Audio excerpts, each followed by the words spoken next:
Muy buenas noches.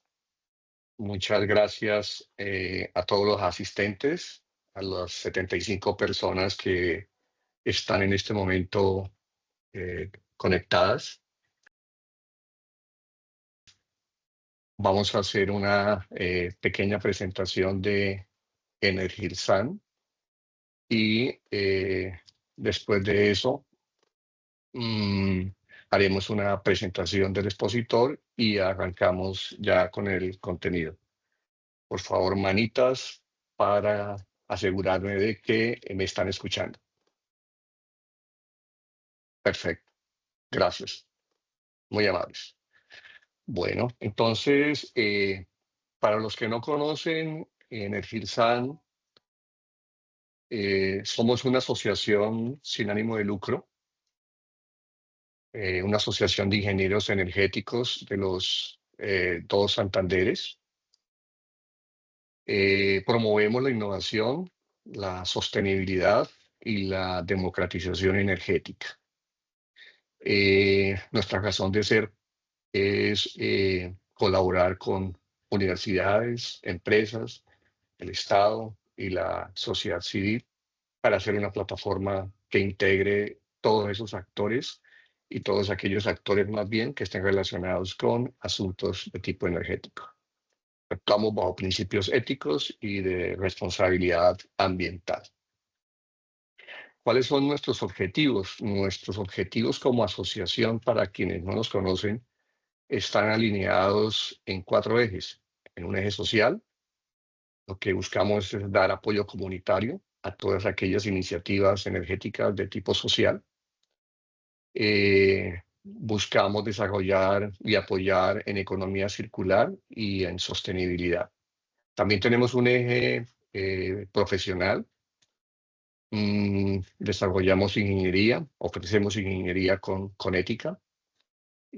Buscamos proyectos que brinden autonomía energética y estamos en capacidad de brindar análisis del sector energético, por ejemplo, en lo que tiene que ver con el mercado de energía.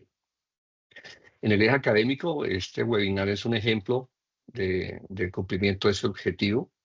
Desarrollamos actividades que permitan transferir conocimiento, democratizar el acceso al conocimiento, integrando la universidad, la sociedad, la empresa y el Estado.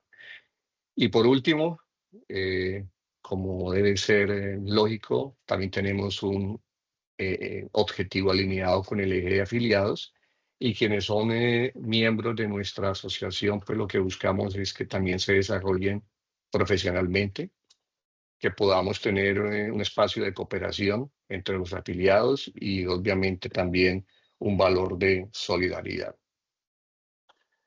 Bueno, sobre ¿nosotros qué hacemos? Nosotros prestamos servicios de consultoría e interventoría energética, servicios de construcción y mantenimiento de sistemas energéticos. Brindamos servicios de academia y capacitación técnica. Estamos en capacidad de ofrecer servicios relacionados con transición energética y economía circular. También tenemos la experiencia para ofrecer servicios relacionados con alumbrado público y eficiencia energética. Y por último, tenemos dentro de nuestra organización un observatorio de energía y estamos en capacidad de proponer modelos de gestión de energía. Bien, esa es una corta presentación de quiénes somos. Energirsan es una asociación sin ánimo de lucro joven. Ojalá nos puedan seguir en nuestras redes sociales, LinkedIn, Facebook, Instagram y en nuestra página web. Bien, ya entrando en materia, les voy a presentar al ingeniero Ronald Mauricio Moreno Soler. Él es el que va a dirigir las 2 sesiones con las cuales está organizada este webinar. Hoy es la primera sesión sobre conceptos básicos y mantenimiento de soluciones fotovoltaicas. Dentro de 8 días tenemos la segunda sesión que está relacionada con operación, de soluciones fotovoltaicas. No podríamos tener una persona la persona que hoy nos está presentando ofrece una formación y una experiencia que consideramos es muy valiosa para el público. Ronald pues tiene una formación de ingeniero electrónico de la Universidad del Valle, es especialista en gestión de proyectos de la Universidad de Buenaventura, es magíster en gestión de activos y mantenimiento de la Universidad del Valle. El cargo actual que ejerce en Celsia es el de planificador de mantenimiento de sistemas solares. Tiene una experiencia en gestión de más de 450 megavatios picos en granjas solares y sistemas sobre techos. Sus habilidades claves pues, son el conocimiento que tiene y su experiencia en la energía solar fotovoltaica, en la gestión de activos, en el mantenimiento basado en condición y en el liderazgo técnico. Sus idiomas pues, son el español, el inglés y a nivel intermedio el alemán. Bueno, ya con esta presentación, entonces la idea es darle paso a Ronald para que inicie su presentación. Si Ronald me está escuchando, bien pueda entonces tomar la presentación y adelante que esté su espacio. Bueno, buenas noches a todos. Gracias, Edgar, por la presentación y por la invitación por parte de Energizar para participar en esta charla que vamos a dar hoy y la próxima semana. Entonces vamos a iniciar. ¿Me confirman, por favor, si ya están viendo la presentación? Perfecto. Listo. Bueno, entonces vamos a hablar hoy sobre la energía solar fotovoltaica.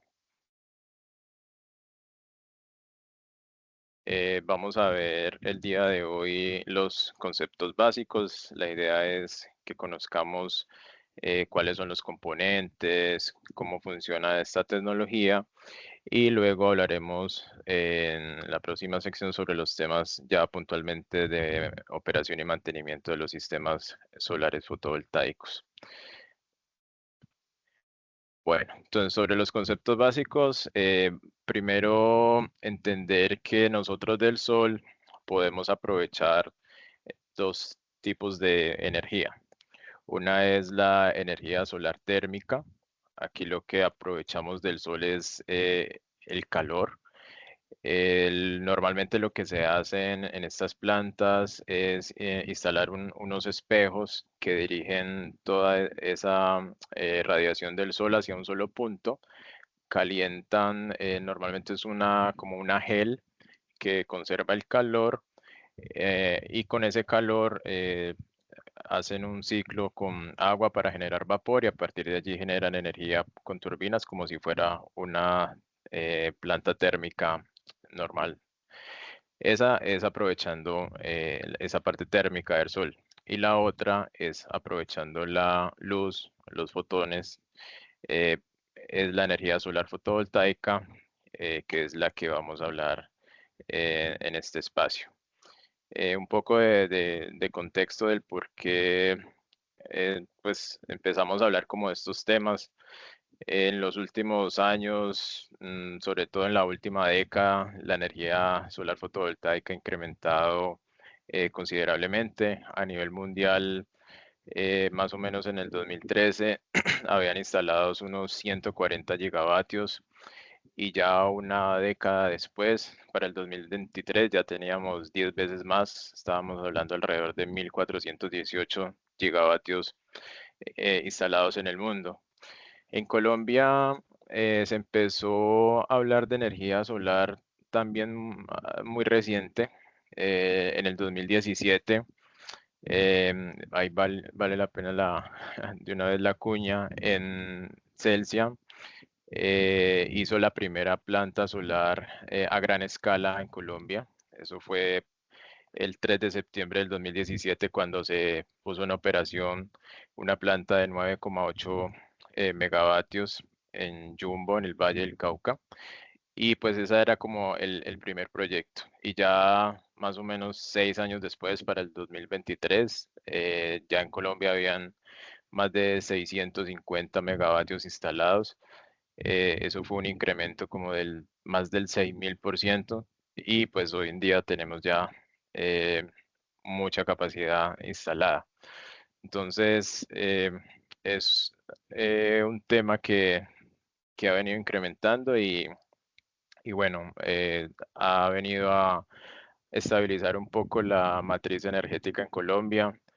Hace unos años, más o menos para la época en que se empezaron a hacer estas primeras plantas, estábamos hablando de posibles racionamientos de energía, sequías y dificultad en la generación hidráulica. Y bueno, vino la energía solar a remediar un poco, como a ayudar en esas, a suplir esas cargas.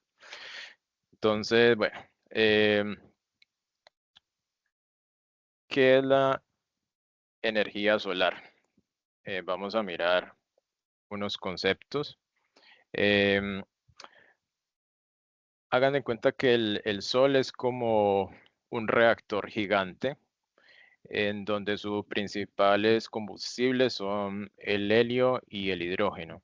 Entonces allí en el Sol se hacen unas fusiones nucleares de estos elementos, y que desprenden una energía en forma de radiación.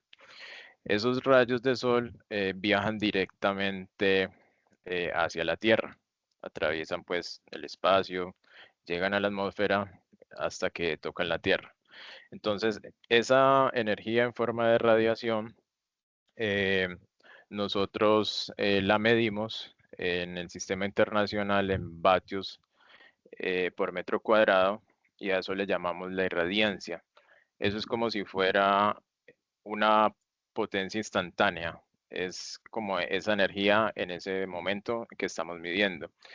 Ya luego hay otro concepto que es la radiación, que es vatio hora por metro cuadrado, que es como ya es la energía, es el acumulado de esa irradiancia en un periodo de tiempo. Entonces allí tenemos esas dos formas de medir esa radiación, en irradiancia o en radiación, que es la energía. Em, Cuando ya la radiación toca la Tierra, hay tres componentes de esa radiación. Uno es la radiación directa, es ese rayo de sol que viene del sol directo al punto donde lo estamos midiendo, sin tocar nada, sin intervención de nada. Esa es una. Luego está la radiación difusa, que la radiación difusa es, por ejemplo, cuando hay un día nublado, esa luz que aún estamos percibiendo es esa radiación difusa, es esa radiación que se pasa a través de las nubes y nos alcanza a llegar. A eso le llamamos la radiación difusa. Y el tercer componente es la radiación reflejada, que es la que pega en otros objetos en el suelo y rebota hasta el punto donde la estamos midiendo. Estos tres componentes hacen la radiación global. La radiación global es la que finalmente nos interesa para medir y para generar la energía eléctrica a partir de esa radiación con estos componentes. Los elementos que se usan para medir, bueno, la radiación difusa se mide con un piranómetro. El piranómetro es el componente, el equipo con el que se mide los diferentes tipos de irradiancia. Hay de diferentes tipos, dependen pues como de la precisión. La radiación difusa se mide con un piranómetro que tiene un anillo que le está haciendo sombra a la radiación directa, solo para medir la difusa. La directa se mide con un pirheliómetro que está intentando apuntar directamente al sol, pero la que se usa normalmente para los diseños y ya cuando se tiene en operación una planta, se hace con un piranómetro normal, que es ese platillo que están viendo allí que tiene como una cúpula de cristal encima. Esos son unos piranómetros que miden todas las componentes de la radiación, y son de gran precisión. Los otros dos elementos también sirven para medirla, pero son para aplicaciones que no requieran así como tanta precisión en el dato. Bueno, la radiación es un elemento que no podemos controlar. Nosotros, por ejemplo, en una hidráulica que tenga embalse, podemos tener el agua allí y vamos haciendo descargas de forma controlada y así vamos generando la energía. Tenemos cierto control allí, pero con la energía solar fotovoltaica no podemos tener ese control porque dependemos netamente de las variables ambientales. Por ejemplo, en la gráfica de la izquierda es una planta que tenemos y ahí está mostrando la curva de radiación en un día soleado. Voy a apuntar por aquí. Está mostrando la curva de radiación en un día soleado normal. Normalmente tiene un comportamiento así de campana de Gauss, inicia en horas tempranas en la mañana, alcanza sus máximos cercanos al mediodía y luego pues a medida que va atardeciendo, la radiación empieza a bajar hasta que ya anochece. Esto es como un comportamiento normal en día soleado. Pero para esa misma planta, por ejemplo, en un día con nubes, pues es ya un comportamiento totalmente aleatorio, en donde vemos como si fuera ruido. Entonces, por eso no podemos controlar el recurso con el que estamos generando. Entonces, en la generación de energía solar fotovoltaica, siempre se está intentando aprovechar todo el recurso que esté disponible. Bueno, los principales componentes de un sistema solar fotovoltaico en general son tres. Uno es el panel solar, que es el que me convierte esa energía del sol en una energía eléctrica. Ahorita vamos a ver más detalle sobre cómo funciona. El otro elemento es el inversor solar. El inversor solar lo que hace es convertirme esa corriente o esa energía que está en forma en DC, me la convierte en AC, que es ya la que usamos normalmente. Y ya los otros componentes, aparte de, pues, de todo el tema de cableado y la medición y las protecciones, es la estructura donde tengo ubicados los paneles solares para que me reciban pues, la mayor cantidad de radiación durante el día. Bueno, antes de empezar a mirar cada uno de los componentes, vamos a ver cómo funciona esta tecnología. Hay dos efectos que son como los principios con los que funciona la energía solar fotovoltaica. Uno es primero el efecto fotoeléctrico. El efecto fotoeléctrico es un fenómeno en el cual eh, cuando uno irradia con luz, generalmente es un metal, en su interior se emiten electrones. Esto es un fenómeno pues, que fue descubierto hace ya varios, casi cientos de años, y aprovecharon como ese efecto para hacer otro que es el efecto fotovoltaico, que aquí lo que hacen puntualmente es incidir también luz sobre un elemento, pero en este caso lo hacen sobre un material que sea semiconductor. Usualmente, hoy en día comercialmente se usa es el silicio.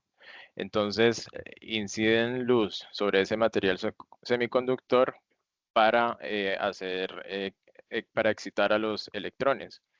Pero entonces en las celdas solares fotovoltaicas lo que hacen es como canalizar ese movimiento para generar una corriente.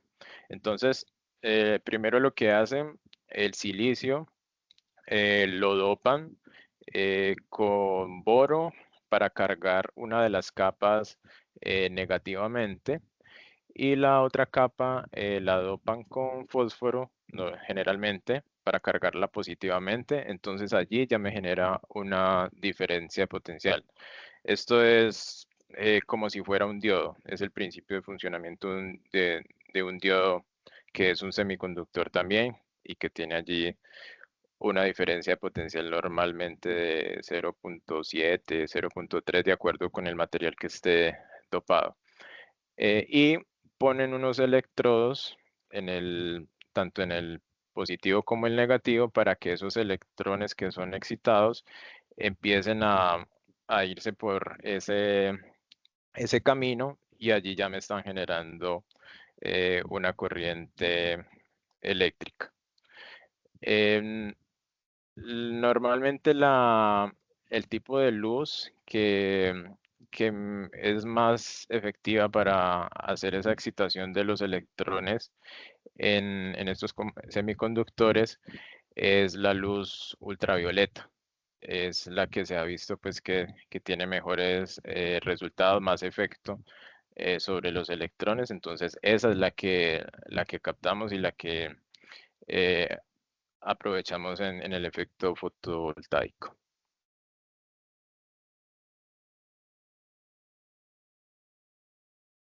Bueno, em, vamos a mirar entonces primero el panel solar. El panel solar está compuesto por celdas solares. Las celdas son estos cuadros pequeñitos que conforman un módulo solar. Pues hay de diferentes tipos de arreglos. Em, Comercialmente, como les decía, se usa el silicio. Hay de dos tipos, algunos son policristalinos y otros son monocristalinos. La diferencia es la forma como es construida la celda. En los policristalinos se hacen capas de silicio con otros elementos, otros componentes, y a partir de esas capas empiezan a sacar como las laminitas del silicio de la celda. Pero como no es puro, entonces estos son los menos eficientes. Ahorita vamos a ver cómo las características de cada uno.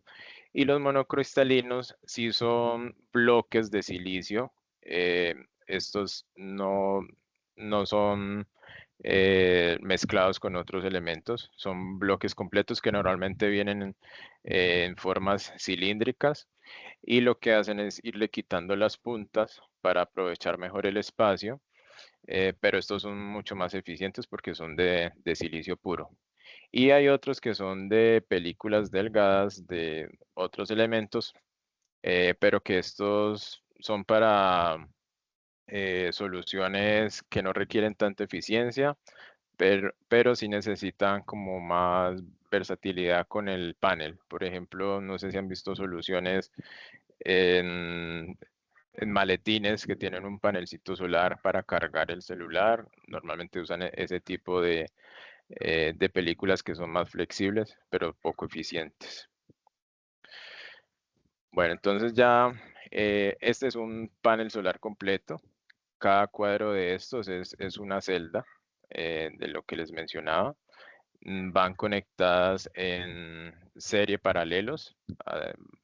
Van así, en este caso, estas serían como una serie junto con estas, y estas dos están en paralelo con las otras dos columnas.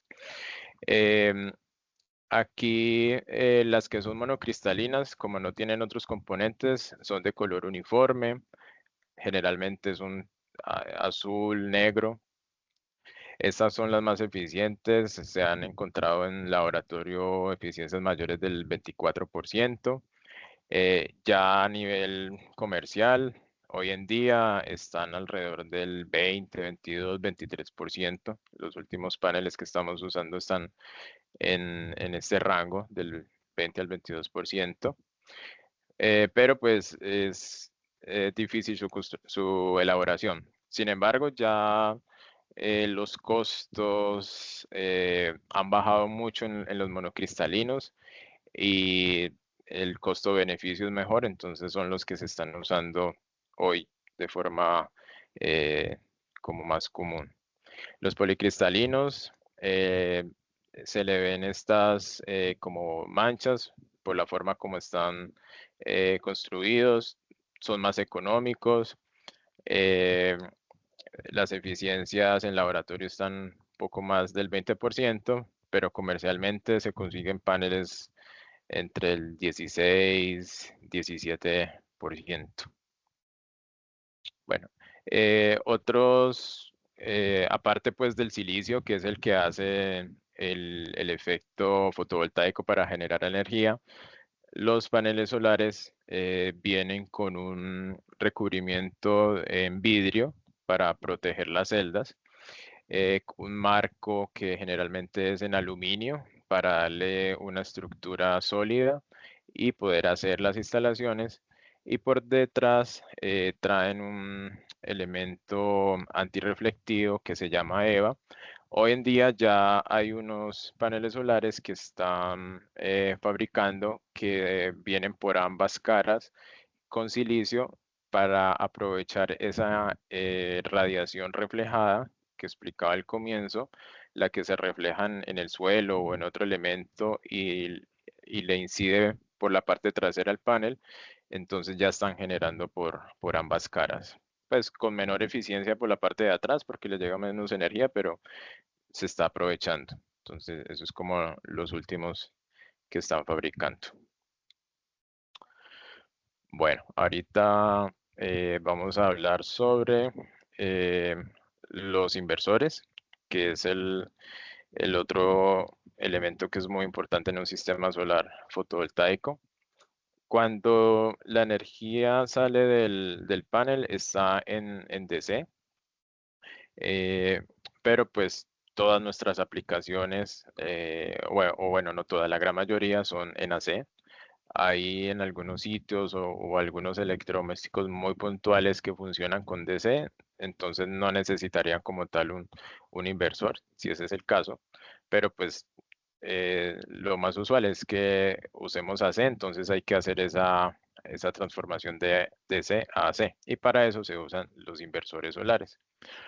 Están los centralizados. Los centralizados son de potencias grandes. Fueron muy usados en plantas a gran escala.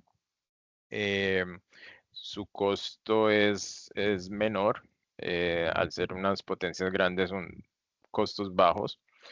Eh, pero una de las deficiencias es que si hay una falla de un inversor de estos, se nos queda una gran parte de la planta sin generar.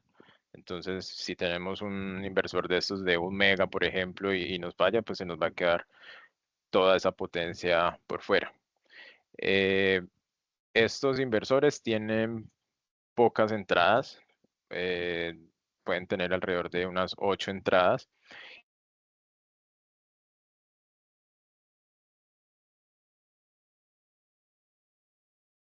Se te bloqueó el micrófono, Ronald.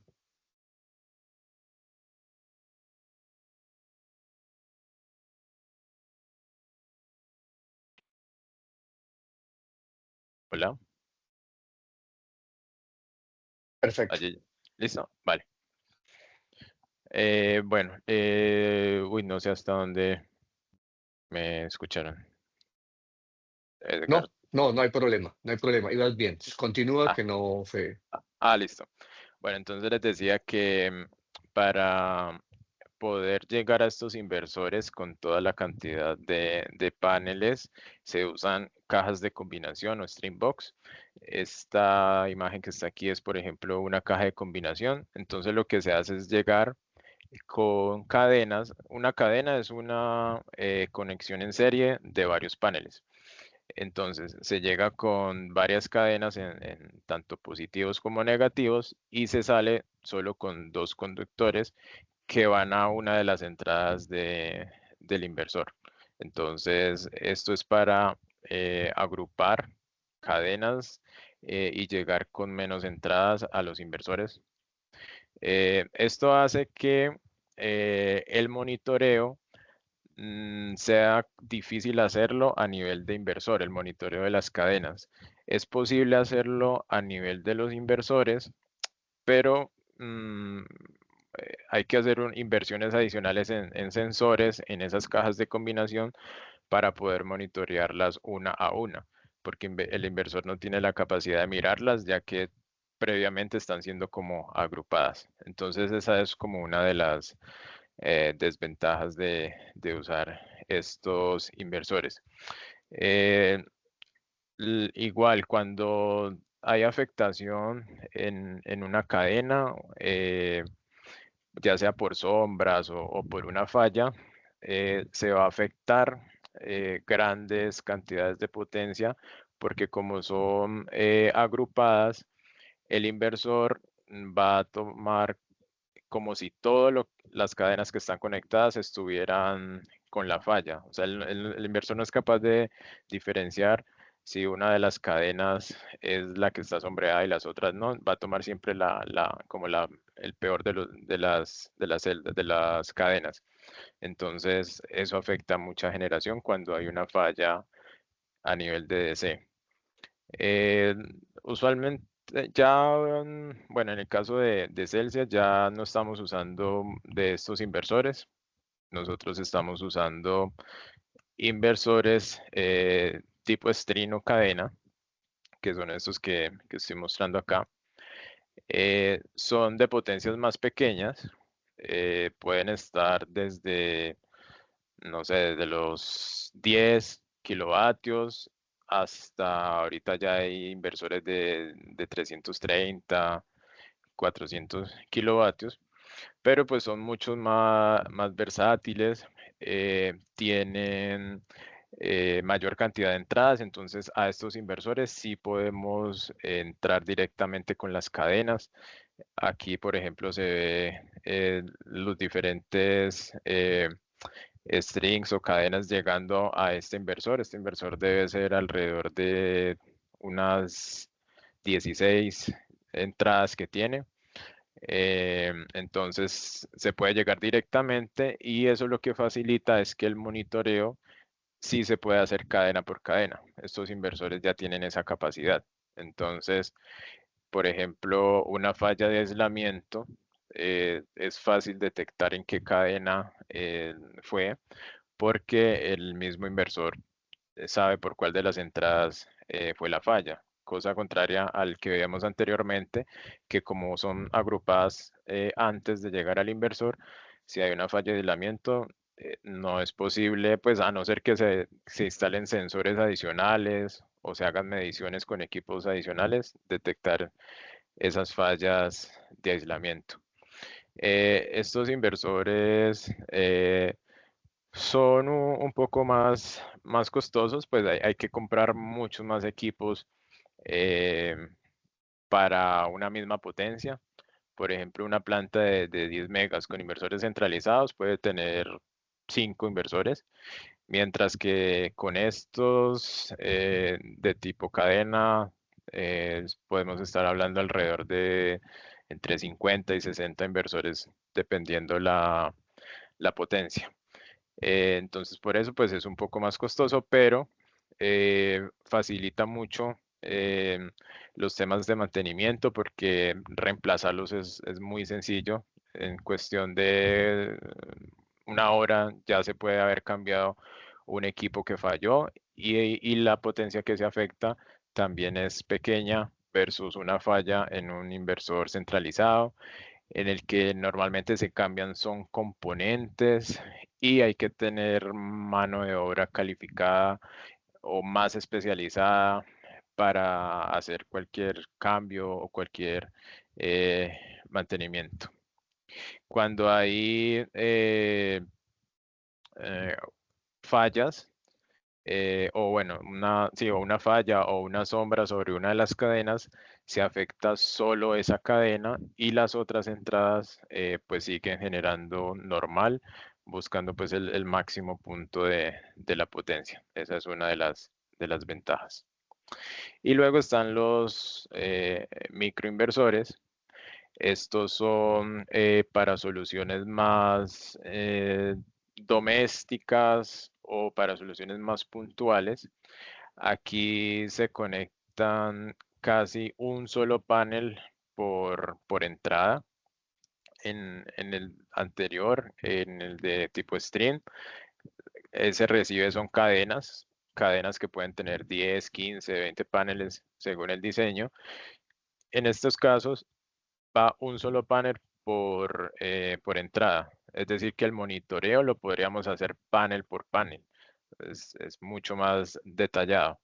Pero pues es muy costoso. O sea, si vamos a hacer un sistema grande, sería prácticamente tener un inversor por panel y pues eso eh, es demasiado costoso, no es viable, por eso es para soluciones puntuales o normalmente en hogares. En una casa eh, promedio, con un sistema de 1 kilovatio puede ser suficiente y ya tenemos microinversores de 1 kilovatio en donde tienen 2, 4 entradas, o sea que se le ponen esa misma cantidad de paneles o se ponen 2 microinversores, entonces allí funcionan muy bien. Pues dado a que son tan precisos en el monitoreo y a que se necesitan muchos, pues el costo es muy alto eh, para hacer una implementación. Esos son como los 3 tipos de inversores.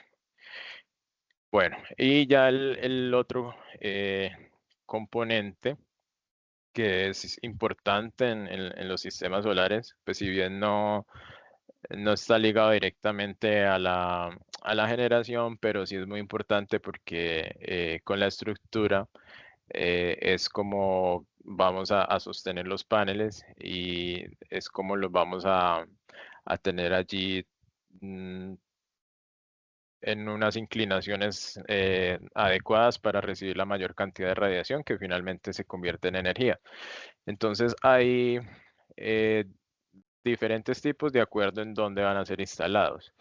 Por ejemplo, esta estructura que está aquí de primera a la izquierda se usa en cubiertas que son los de losa de cemento o esta que está aquí al lado son estructuras que son con contrapesos también para losas de cemento.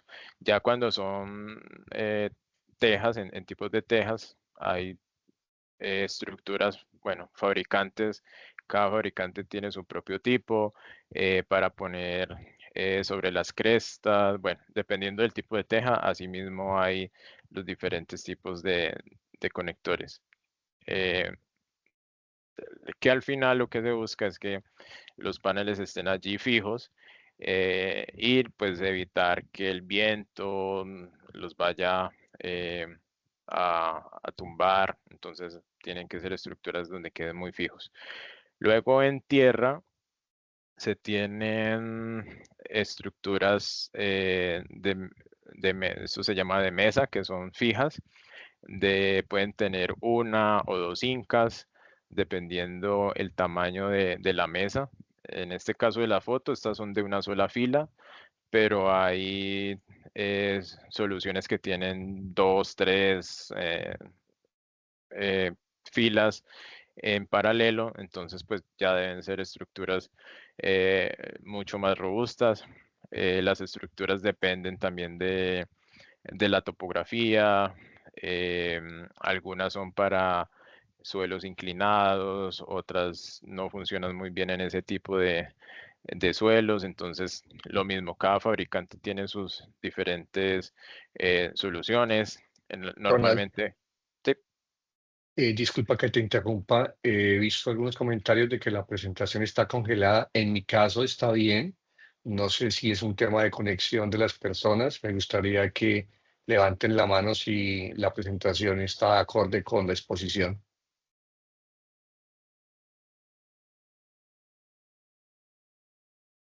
Ok, entonces es un asunto de conexión de las personas que indican que está congelada.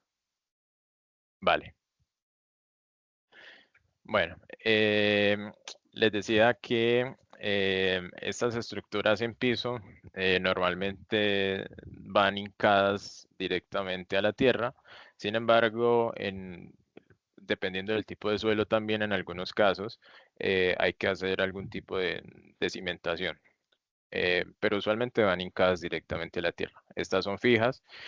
Ya hay otras estructuras que se están usando para aprovechar mejor la radiación durante el día y son estructuras con movimiento o tracker, son estructuras móviles. En esta foto de la mitad es una estructura con movimiento a un solo eje. Eh, Usualmente se instalan en orientación este-oeste. Esta es monofila. Hay otras que vienen con 2 filas de paneles. Eh, lo mismo, hay diferentes soluciones de acuerdo con el fabricante. Algunas tienen un motor por cada mesa, otras tienen un solo motor para diferentes mesas, pero están unidas por unos especie como de cardán. Es un mecanismo que hace, replica el movimiento de las diferentes mesas con un solo motor. Entonces, esa es una forma. Y ya en otras latitudes en donde el sol no pasa eh, tan uniformemente como en el caso de Colombia, nosotros estamos en una posición muy afortunada al estar tan cerca del Ecuador, en donde el sol casi siempre tiene la misma trayectoria, se mueve un poco hacia el norte o hacia el sur dependiendo de la época del año, pero en general podríamos decir que siempre está pasando por la misma trayectoria. Entonces ahí podemos aprovechar en un solo eje, pero hay en otras latitudes donde el sol sí cambia la altitud, entonces ya tienen que hacer un seguimiento como en 2 ejes. Ese sería el caso de esta estructura de la derecha. Pues obviamente son más costosas, tienen más elementos. Y eh, la última es estas estructuras que han diseñado para ser instaladas sobre agua. Son estructuras flotantes. Em, a ver, la energía solar fotovoltaica, eh, podríamos decir que una de las desventajas que tiene es que requiere mucho espacio, terreno, para hacer la instalación de los paneles. Ahorita menos porque se ha logrado mucho más eficiencia en los paneles solares.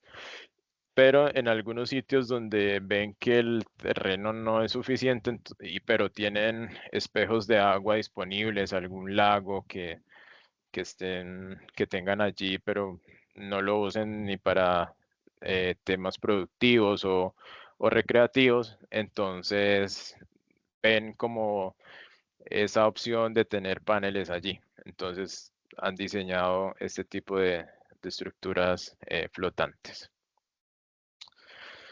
Bueno, ya vamos a mirar, estamos por acá finalizando en el tema de conceptos, vamos a ver como los tipos de conexión que existen en los paneles solares, en los sistemas solares, perdón. Están los aislados o también conocidos como off-grid. Son sistemas fotovoltaicos que no están conectados a la red. Eh, Se tienen para zonas no interconectadas, es una buena solución para este tipo de zonas donde aún no ha llegado la red eléctrica. Entonces, son sistemas que funcionan con su panel normal. Tiene adicional un regulador que se usa para cargar baterías. En este caso, pues sí o sí necesitamos baterías para poder almacenar esa energía. eh, y pues el inversor, que es el mismo que hace la conversión de C a C y ya luego se conecta pues a la carga que esté alimentando. Eh, las, bueno, ventaja o podría ser una desventaja es que es independiente de la red eléctrica, pero pues en caso de que se pierda esa esa energía del panel y no tengamos las baterías, pues nos vamos a quedar sin energía. Por tener baterías, pues se incrementa el costo, aunque hoy en día ya el costo de las baterías ha bajado también significativamente, pero hay que hacer allí una inversión adicional. Pero pues son una buena solución donde no hay red eléctrica. Y tenemos los sistemas conectados a la red o los on-grid, en donde tenemos el panel, el inversor y estamos conectados con referencia al sistema nacional, a la red eléctrica. Estos sistemas son como los más comunes. Tienen unas protecciones en caso de que se pierda esa referencia. Ellos van a dejar de generar. El inversor se desconecta automáticamente. Esto se conoce como una protección anti-isla. Esto principalmente es por temas de seguridad, porque no, no queremos hacer una inyección no deseada de energía a un sistema eléctrico que se haya quedado sin referencia, porque puede ser que la razón por la que quitaron el servicio sea por un mantenimiento o por un fallo y el personal técnico vaya a estar en la red trabajando, y si tenemos un sistema por allí solar que no tenga este tipo de protección anti-isla, puede energizarlo y causar pues un accidente. Entonces, por eso es que traen como este tipo de protecciones. Pues la desventaja es que vamos a depender de la red eléctrica. Entonces, en un lado, en un sitio donde la red eléctrica sea estable, pues no vamos a tener problema allí con la generación. Pues dice que son de bajo costo, por lo que tienen menos componentes, lo que decía sobre las baterías. Bueno, hasta allí tendríamos todo el tema de conceptos. No sé si hay preguntas, Edgar. Ronald, la propuesta es que continúes la presentación y vamos a dejar 30 minutos, perdón, para preguntas y respuestas al final de tu presentación. Bueno, Edgar, ya con esto estaría finalizando la parte de conceptos. Lo de mantenimiento y operación lo voy a dejar para la siguiente sección para no partir el tema. Entonces es mejor abordar los dos temas juntos dentro de 8 días. Excelente, Ronald. Perfecto. Entonces, iniciamos la sesión de preguntas y respuestas. Y para eso voy a pedir la ayuda de Kevin, que debe estar conectado, para que nos indique en el chat qué preguntas hay. Y como hay suficiente tiempo, está programado hasta las 8 de la noche, entonces podemos también dar la opción de levantar la mano. Entonces, Kevin, adelante.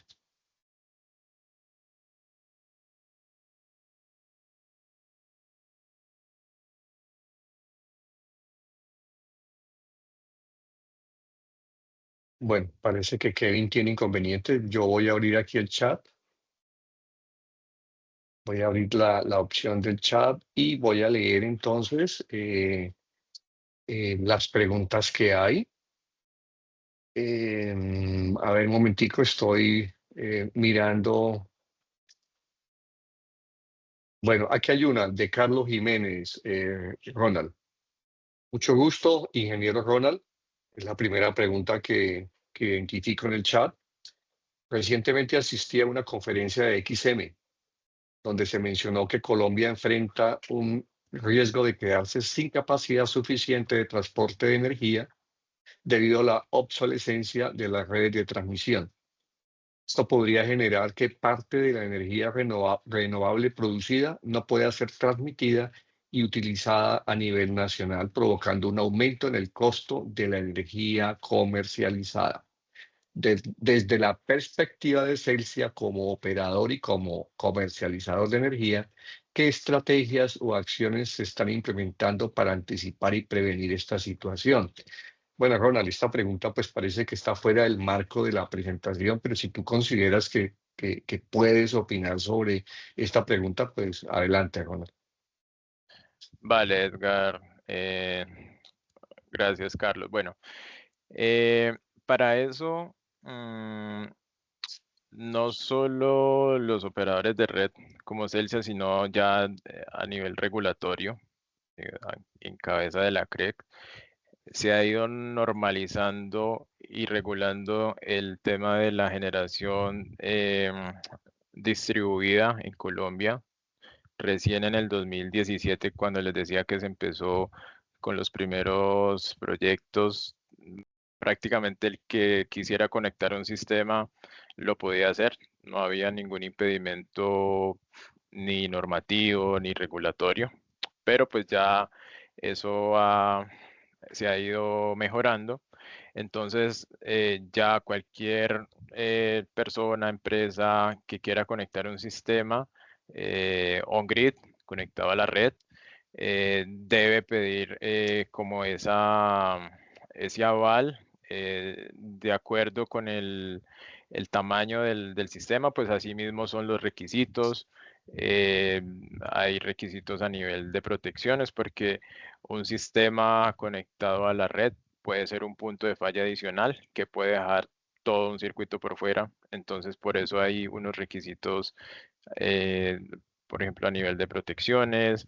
eh, el operador de red debe mirar la capacidad que van a inyectar y pues debe mirar que su circuito, sus transformadores, todo tenga la capacidad de aceptar esos sistemas.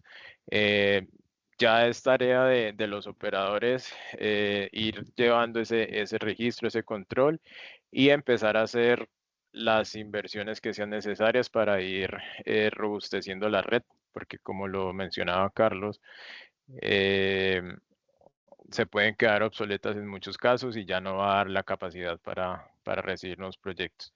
Entonces, se ha intentado controlar esto por el lado de la regulación y la normatividad, pero sí hace parte pues, de esas estrategias de crecimiento, hacer inversión para mejorar las redes. Gracias, Ronald. Tenemos otra pregunta de Leonel Calderón Supelano, que dice lo siguiente. Una consulta. ¿Qué parámetros y aspectos debe tener en cuenta para hacer una selección adecuada y correcta de los paneles solares a usar en un sistema solar a pequeña y mediana y gran escala? En el mercado hay gran cantidad de marcas y tamaños de paneles, pero es complejo decidir por cuál opción tomar. Bueno, em, como lo menciona, fue Leonel, ¿qué se llama? Sí, Leonel. Sí, hay una gran cantidad de, de paneles en el mercado. Hay algo que se conocen como los Tier 1, que es como un listado que cada año se saca del top 10 de los mejores fabricantes, eh, los que tienen la mejor eficiencia, pero esto es buscando que, digamos, en el caso de Celsia, que una inversión que haga para generar energía le dé la mayor cantidad de rendimiento. Entonces, siempre se busca adquirir paneles que estén en el Tier 1. Si es a pequeña escala, como lo menciona Leonel, pues allí la diferencia en eficiencia no es tan significativa. Tener un panel que tenga una eficiencia de, no sé, del 16% a otro que tenga del 20, 22%, puede que no represente mucho al final si es un sistema muy pequeño para una casa. Entonces, pues no me preocuparía mucho por cuál elegir. Eh, Hay que mirar cuál es mi necesidad, qué carga tengo para alimentar, hacer, pues el diseño tiene allí diferentes variables que me van a determinar cuáles van a ser como esas potencias ideales, porque tampoco la idea es tener una energía allí que no voy a usar. Entonces, eso sería como en cuanto a la elección del tipo de panel cuando son a pequeña escala. Realmente no hay mucha afectación en la eficiencia de ese panel. Gracias, Ronald. Hay una contrapregunta de Carlos Jiménez. Ya le habías dado una respuesta. La contrapregunta es, ¿esto no podría ocasionar que se limiten los proyectos de energía solar que se interconectan a la red, ya sea en generación distribuida como en mini granjas solares? Sí, claro. Si ya un operador de red está con sus circuitos saturados en capacidad pues de recibir más sistemas, los puede limitar. Entonces ya, bueno, allí ya regulatoriamente eh, entrarían a buscar como alternativas para hacer esas actualizaciones, porque bueno, finalmente el operador de red eh, al hacer inversiones, pues también recibe unos incentivos que por otro lado lo podría motivar a hacerlas y ampliar esa capacidad. Entonces es eh, al final un tema financiero que, que en algún momento pues puede ser motivador para hacer esas inversiones. Gracias, Ronald. Luis Enrique Medina nos pregunta que cómo acceder al material del webinar. Luis Enrique, nosotros subimos los webinars a nuestro canal YouTube, entonces lo invito a que en unos días consulte ese canal de Energirsan y ahí tiene la grabación de que es la primera sesión, y de la sesión de la próxima semana, que se va a enfocar ya no en conceptos básicos, sino en asuntos relacionados con o temas relacionados con la operación y mantenimiento de granjas solares o de soluciones fotovoltaicas, que es un asunto bien interesante, pues debido a la experiencia que tiene Ronald y la empresa Celsi. Diana Villalobos nos pregunta lo siguiente, Ronald. Hay una empresa muy conocida que hace parques solares en Colombia. Ellos tienen un proyecto social en la que los paneles con capacidades del 70 u 80% de pérdida o de reducción más bien de eficiencia, y que tienen pequeños daños, en vez de ser instalados, los donan a las comunidades. ¿Ustedes también funcionan así? ¿Qué tipo de uso se le pueden dar? Vale, entiendo lo que dice Diana, es que esos paneles que han perdido eficiencia los están usando como para otros usos en temas sociales, es lo que le entiendo. Sí, Bueno, es. sí, o sea, realmente, a ver, cuando uno compra un panel, eh, el panel tiene dos tipos de garantías. Una es como de fabricación, cuando ya falla algún componente pueden ser los diodos de bypass o que tenga, no sé, alguna microfractura, algo que sea de fabricación, esa es una. Y la otra garantía es de generación.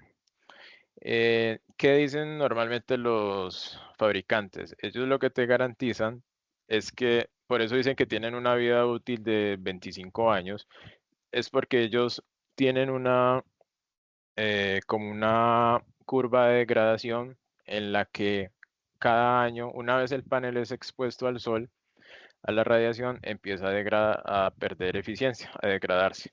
Algunos paneles con unas tasas del 0.5 anual, 0.6, 0.4, dependiendo del fabricante, ellos empiezan a perder eficiencia. Entonces, esa garantía de, de generación o de energía es que al final de esos 25 años, el panel está llegando más o menos a un 80%. que es ese porcentaje que menciona Diana. Entonces, eso no quiere decir que el panel ya no esté generando, sino que está generando con menos eficiencia. En ese momento, el propietario puede decidir qué hacer. Si sigue con el sistema instalado, generando con menos eficiencia, no tiene que hacer ningún tipo de inversión adicional. Va a seguir teniendo allí una energía, menos energía, pero igual va a seguir teniendo una energía.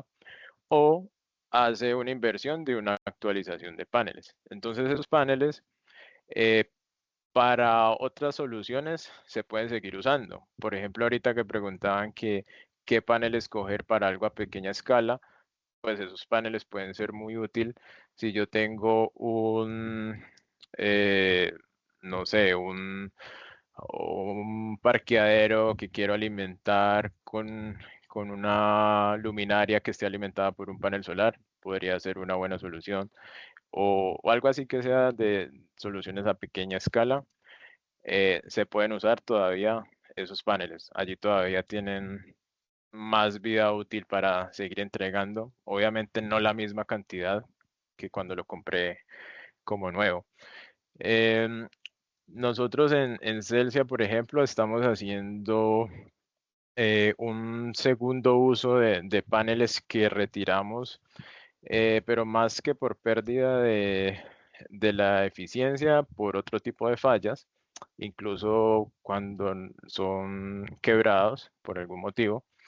Eh, Estamos intentando hacer un segundo uso dentro de las mismas plantas solares, por ejemplo, construyendo techos para parqueaderos, construyendo los espacios para el acopio de otros materiales. Entonces nos funcionan como si fueran o tejas o paredes. Entonces es un segundo uso que estamos intentando darle antes de hacer una exposición final. Gracias, Ronald. Creo que ya esta es la última pregunta. Eh, Rubiel Riviera Valencia nos pregunta lo siguiente.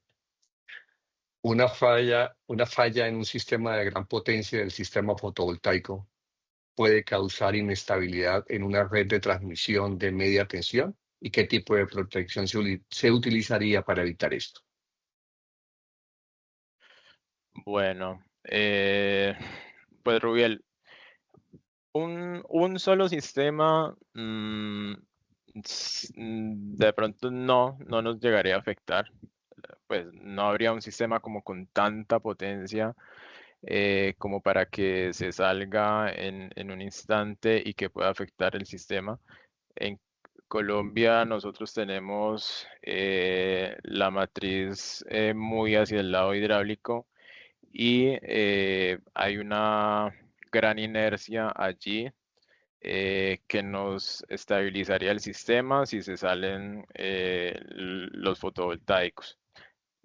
Caso contrario a lo que pasó fue a comienzos de año, bueno, este año en España con el apagón, porque ellos sí estaban dependiendo en un gran porcentaje de energías no renovables diferentes al agua, entonces allí no tenían como esa inercia para mantener el sistema. Eh, entonces, por ese lado yo pensaría que no habría como un temor en que haya una inestabilidad en la red por los sistemas que tenemos nosotros fotovoltaicos en Colombia. Gracias, Ronald. Hay otras preguntas que me salté. Rivelino Zavala nos pregunta, ¿qué de cierto es que la producción de los paneles bajo condiciones normales, después de los 10 años de uso, estos se reducen a la producción, se reduce la producción en un 1% por año? Mm, sí, pues como les decía ahorita, el panel después de que ya es expuesto al sol, o sea, desde el primer momento, desde el primer día, empiezan a degradarse. Cada fabricante tiene un porcentaje como por diseño de cuánto esperaría, pero pues en ocasiones sí se incrementa. A nosotros incluso nos ha pasado, hemos visto en algunos casos en que esa degradación es un poco mayor a la esperada, pero pues mm, si está muy por fuera de lo esperado, ya hay que entrar a gestionar garantías con el fabricante, pero pues sí pueden llegar a oscilar muy cercanas al 1% ya cuando llevan un tiempo considerable. Gracias, Ronald. Juan Montoya, con respecto a otras soluciones como la instalación de vidrio fotovoltaico en fachadas, ¿el funcionamiento del sistema es el mismo en cuanto a los componentes principales? ¿Qué diferencias relevantes podríamos encontrar en términos de costo-eficiencia?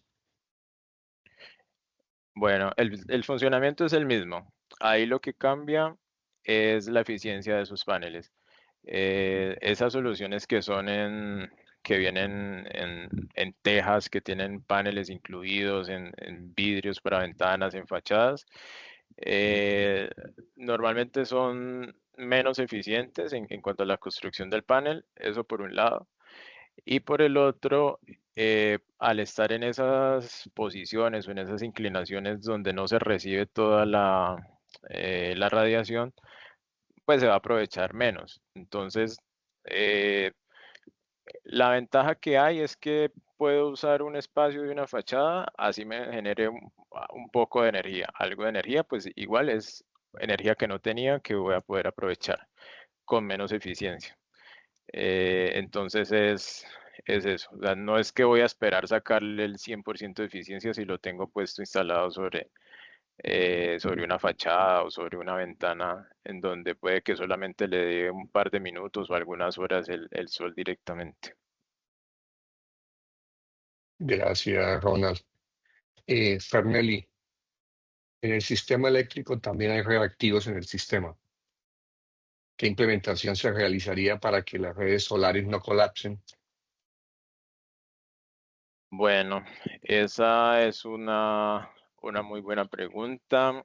Eh, Nosotros bueno, los inversores con los sistemas solares tienen la capacidad de generar tanto activa como reactiva.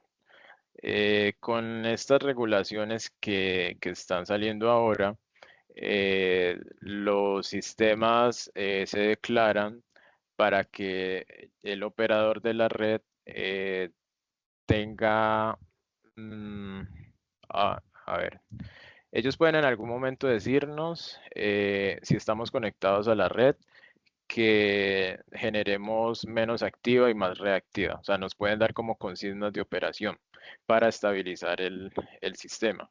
Entonces, lo que se hace es como declarar unas curvas de operación de los inversores que normalmente son dadas por los fabricantes y ellos te dicen, o uno le dice al operador, vea, yo le puedo operar en este rango a entregar reactiva.